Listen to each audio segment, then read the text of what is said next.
right, we can start letting people in. And for those who are here, because the numbers are steadily rising, please read the stats on the slides as we allow everyone to come in and settle in. The presentation will start shortly.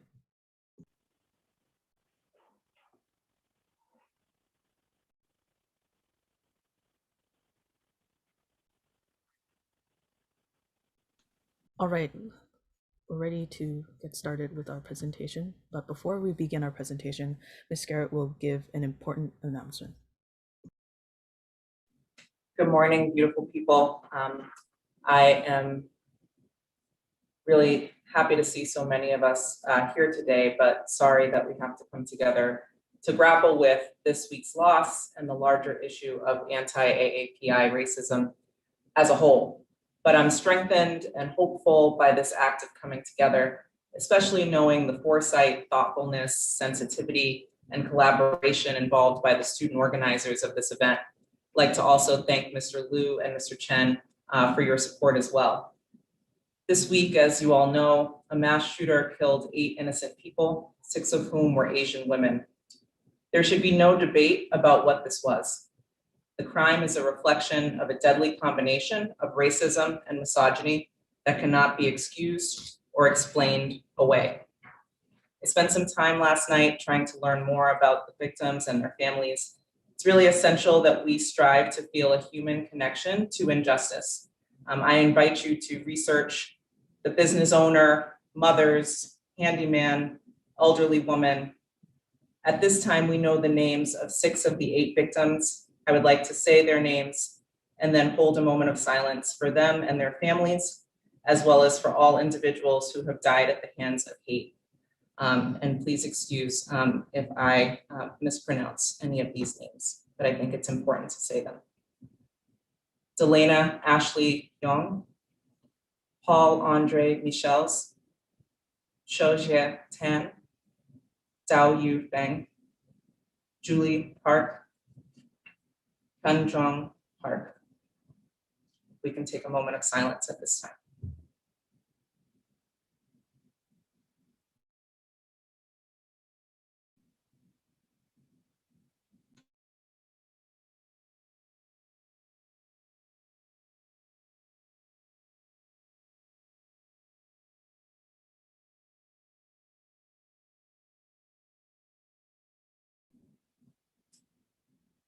Thank you very much. I'll turn it over to the hosts of the event.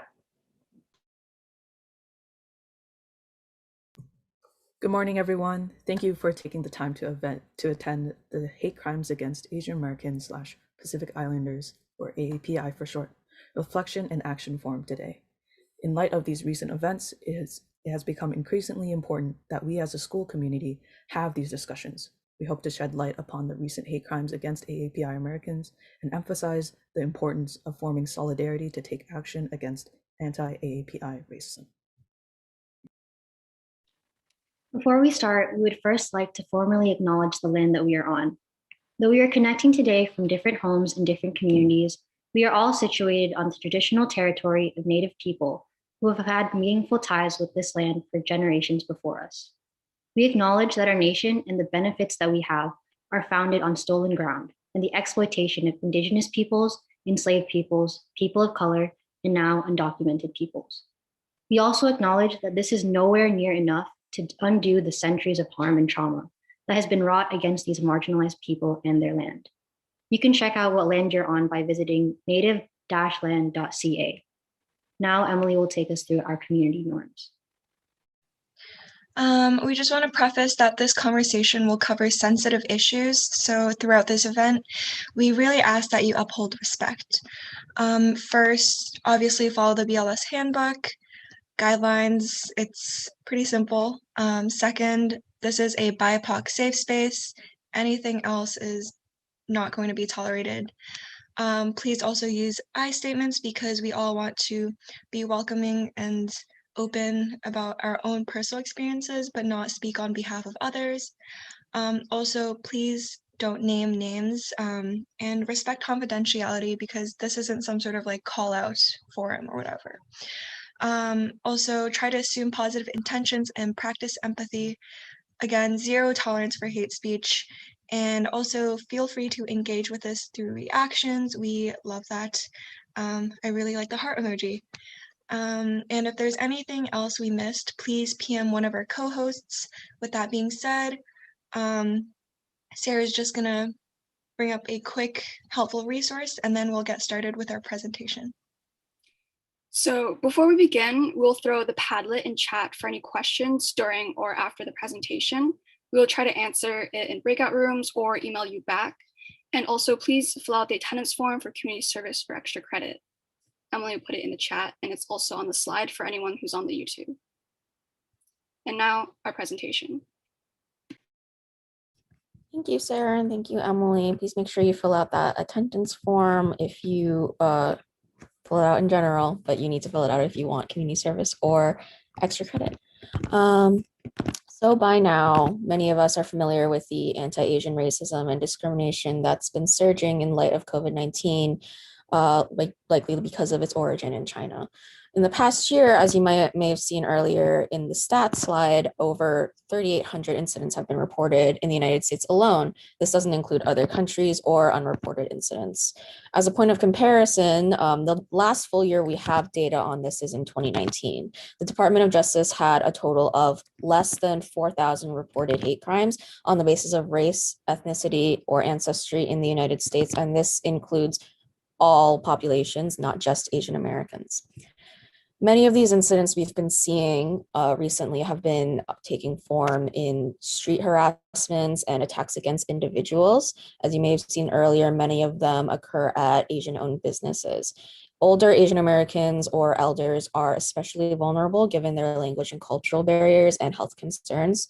And as you also may have seen earlier, women are especially at risk, making up 68% of reported attacks and the majority of the attacks we saw recently in Atlanta. On the slide, you can see some instances of protests in the Asian American community, both recently and both of them are from COVID, but these are examples of resistance. So we want you guys to take that into account as we are kind of talking about these heavy issues as well. Many of these acts have targeted East or Southeast Asians because of a superficial association with looking Chinese and xenophobia, which is the fear or fear of China, its people, or its culture. This surge, however, is not just a Chinese issue. It extends much beyond that, including numerous neighboring cultures and ethnicities in Asia. Ignorance and racism plague the attackers who violently disrupted the Asian community. The following examples make it clear that these hate crimes affect all Asians, not just including those who are Chinese. Dubbed the Brooklyn Grandma, she was attacked in her own garden in the summer of 2020. Prior to her attack, inflammatory anti-Chinese flyers were posted all around her neighborhood.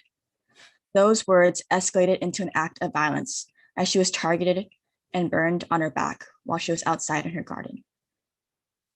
She decided not to report her incident until a day after, as not to worry her family.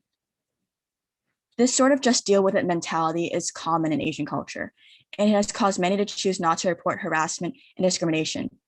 Additionally, fear of authority and cops also play a part in why many hate crimes are just not reported.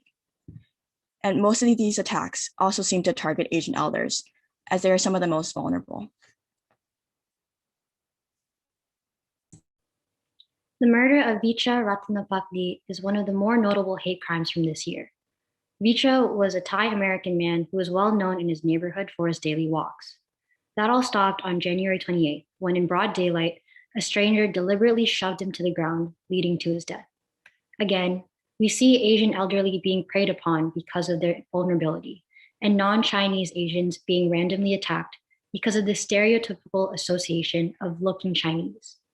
In response, hundreds of people have volunteered in Oakland to walk with Asian elders to avoid more of these attacks. But despite all of this, their local district attorney denies the attack being racially motivated, like many authority figures across the country. Hate crimes affect all Asian ethnicities. Supakor Katka, a 32-year-old Nepali man, was berated with slurs and profanity when picking up passengers as an Uber driver. Fortunately for Supakor, he caught this incident on camera and went viral. All of these hate crimes that we have discussed so far, and many more, have only gotten media coverage because of their viral videos. Now imagine the plethora of hate crimes that are overlooked because they weren't recorded and/or do not go viral, not to mention the ones that aren't reported in the first place. Many more have recently resurfaced in social media, and the rise in anti-AAPI hate extends much further than what we have mentioned. But this is not anything new. The sharp rise in anti-Asian rhetoric and actions since the beginning of this pandemic is deeply concerning, and it is important that we directly confront and interrupt these acts happening now. But in order to truly understand how troubling the situation has been, it is critical to understand that the attacks on Asian people living in the United States is part of a larger pattern of anti-Asian racism rooted in our country's history. Speaking of history, here you see a timeline that may look quite familiar if you attended the Human Rights Day presentation about anti-Asian discrimination. And as important as it is to learn about the repeated incidents of anti-Asian hate in United States history, it would simply take too long to go in depth into each of these complex and deeply rooted issues. If you would like to view the Human Rights Day presentation that does touch upon some of these moments in history, that will be linked in the chat. And the Human Rights Day presentation, along with other sources, will be linked onto a toolkit doc that we'll send out after the event is over, and more details about that will be talked about later. So for time's sake, I will very briefly talk about some of the events you see here on this timeline. Starting with the California Gold Rush in the 1850s, Chinese workers came over to the US and their labor was needed, and they were willing to take on jobs for lower wages. But once the gold supply started to become limited, the Chinese were accused of stealing the remaining resources. And the similar notion of stealing jobs bled into the construction of the Transcontinental Railroad as well. While the Chinese were doing more dangerous work, living in harsher conditions, and working the lower wages, there was almost a competitive atmosphere for Americans finding jobs. Because of this tension, hate started to fuel against the Asian Americans, and the white Americans wanted to separate themselves from the Chinese by forcing them into crowded and dirty areas that we know today as Chinatowns. And it's interesting to note how today some of us may see Chinatowns as a lively and culturally vibrant area, but there really is a dark and convoluted history to the beginnings of Chinatowns that also play into the stereotypes we know today. And this anti-Asian sentiment became so strong that in 1882, the Chinese Exclusion Act was passed. And this act prohibited Chinese Americans and future Asian Americans from entering the US entirely. And this is huge because this remains one of the only legislations that explicitly prohibits immigration from a specific ethnic group or nationality. And from then on, anti-Asian hate continues. You see violent mobs rounding up the Chinese population and forcing them out of towns. You see targeted quarantining in Chinatowns and Americans associating the Chinese with disease and going into Chinatowns to commit arsonery, beatings, and other hate crimes, which scarily has some parallels to today. And this whole othering mentality was made even more clear when President Franklin Roosevelt signed Executive Order 9066 in response to Imperial Japan's attack on Pearl Harbor. And this order forced the relocation of over 120,000 people of Japanese descent, many of whom were American citizens. And keep in mind that the American government and people accused the Japanese of espionage with no real evidence. The reason to question the loyalty of the Japanese was simply fear and racism on an absurd level that was not seen against the Germans or Italians during World War II.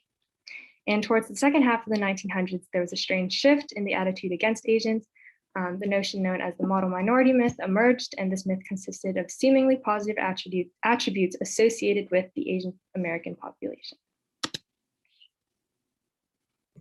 So what does this mean? Racism starts with rhetoric. The foundation of racial violence, stereotypes, jokes, shunning, and are smaller forms of racism that people tend to ignore. In general, people won't intervene with casual racism, only acting when the worst happens, when these factors continuously contribute to the rise of racial violence. And after seeing the timeline and levels of prejudice from the previous slide, it's clear that hate crimes are from a buildup of discrimination.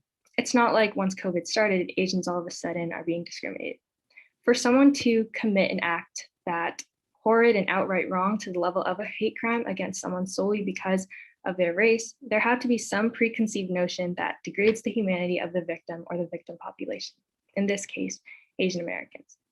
So as shocking and devastating these headlines about hate crimes are, these sentiments have been buried into our system through smaller and normalized acts of prejudice that happen on a daily basis that eventually builds up to the insidious acts that we see on the news and social media. A lot of these events may feel very detached from us, but racism can also be found within our daily lives. So let's ask, how else might racism look like in day-to-day life? Here are 3 ways that you may notice anti-AAPI racism. The model minority myth. What is it? It's the concept that Asians are the perfect example of a minority that can still thrive as immigrants in America. It is frequently used to pit Asians against other POC groups, shielding and removing white supremacy from the overall issue. It is a myth that all Asians are socioeconomically successful. Consider this fact from the New York Times. Despite having the highest median income of any racial group, Asian Americans also have the largest income gap of any racial group. That means that within the Asian racial group, a group which is so full of diverse sets of cultures, there is a substantial income gap from the wealthiest to the poorest. While the concept can be seen as positive and advantageous, there are consequences when the status quo is not met. There are societal pressures, including academic perfection, meek or docile behavior, and muted opinions on social issues. This ultimately sets Asians up for failure. The perpetual foreigner is another common model of Asian American stereotyping and discrimination. This is the classic othering and foreignization of Asian American people that you might be stereotypically familiar with. Things like we are exotic, even if we're naturalized citizens. This perpetual foreigner idea is barring Asian Americans from ever feeling fully integrated or welcome in American society. Think of the Chinese Exclusion Act and other similar immigration restrictions and things that Ashley may have touched on in the timeline if you would like to view the human rights presentation and learn more about that. The perpetual foreigner renders immigrants second-class citizens who need to fight to be treated with respect. You might notice the dual nature of the model minority and perpetual foreigner stereotypes. They kind of act in opposite directions. The model minority tries to pull Asian Americans away from other communities of color and closer to whiteness, while the perpetual foreigner makes sure that we are never truly given a place in society adjacent to white. This puts the Asian American community in a difficult position throughout history as the middleman in American race relations. While the perpetual foreigner ostracizes us as outsiders, despite our continued participation in American society, the model minority forces a wedge between our community and other marginalized ones, effectively preventing the Asian American community from organizing for liberation and making it very difficult for the community to show solidarity with our Black, Brown, and Indigenous brothers and sisters. And that's why it's so important for us to prioritize that now. We aren't going to read this book on Japanese internment camps because it wasn't that bad.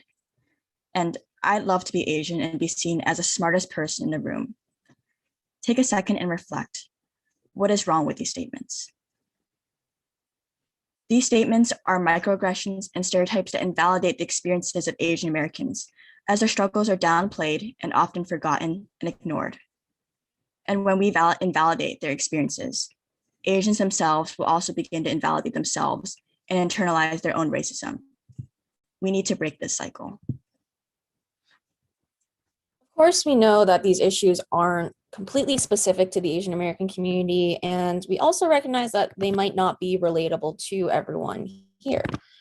But that's not the point. There's a lot of rhetoric right now about having an obligation to support and educate yourself about the rise in violence against Asian Americans, especially if we engage with aspects of Asian culture, things like anime and K-pop that are very popular right now. But our safety and well-being should not be tied to what we produce. Activism isn't transactional. We're obligated to protect all marginalized and underrepresented voices, not just those who provide something to us. We know now that this violence is just another expression of a decades or centuries-long trend of discrimination. And as we also learned before, racism starts with rhetoric, and it's also perpetuated by it. And the Asian struggle is an arm of the fundamental struggle for liberation from white oppression for all communities of color. And so this is an issue that affects all of us, even if it doesn't appear to. And since it matters to all of us, we must build solidarity to dismantle white supremacy and overcome discrimination. We must all stand together. because a collective step against Asian hate crimes is a step towards a journey of dismantling white supremacy and overcoming discrimination. Progress is in numbers, so please join us in this fight. And we will now go into breakout rooms to have some discussions. Just a reminder that this is a youth-focused discussion, so we would love for students to use this chance to reflect, comment, or process the recent events or overall feelings and thoughts. On the left are just a reminder of the community norms, and on the right are just some questions to guide you. But we're hoping that these conversations are more casual and raw, so feel free to ask facilitators questions or bring up any thoughts that pertain to the information we shared today. Yeah, Emily will present the next steps that you can do, like now that you've talked through it and that now you want to create change. What can you do? Awesome. So I hope that everyone had a great conversation in their breakout rooms. And I think obviously the next thing to do is just that even though all these horrible things have happened, there's always a next step and always some sort of action that we can take to fight against this. So first, always just interrupt acts of racism and discrimination. Like if there's ever an incident of like racism or discrimination happening in front of you, you should obviously try to step in and address the comment or act. Second of all, ask questions. Always try to be like unlearning your own biases by obviously exposing yourself to other people, but also just like ask yourself maybe, you know, why do I automatically assume something about someone, or why do I like think that this person is a certain way. Third, educate yourself. I mean, I just think like we have a ton of resources that we will link in the chat, but there's lots of resources to really learn why some comments, acts, or stereotypes are super harmful and why we need to fight back against them. And lastly, echo and have the backs of other upstanders, because that will really amplify the message and also provide solidarity and support. Yep. So just to reiterate, if you have any questions that we can answer, you can use the Padlet link right there. I'm pretty sure it was sent in the chat. We will try to respond back as quickly as we can. The toolkit has extra links with today's presentation, articles, and documentaries, so please check out the toolkit, as well as cultural clubs, Instagram links, etc. And once more, please fill out the attendance form for any extra credit or community service so we can keep track of that. We'll send out emails to teachers and organizations. If you also need a screenshot of proof, you can take one now real quickly. There will be more opportunities and real action steps that we're working towards revealed in May, which is the Asian Pacific Islander or Asian Pacific American Heritage Month, where you can all possibly take part. And Ashley, if you can stop screen sharing for 1 second so we can see everyone's faces.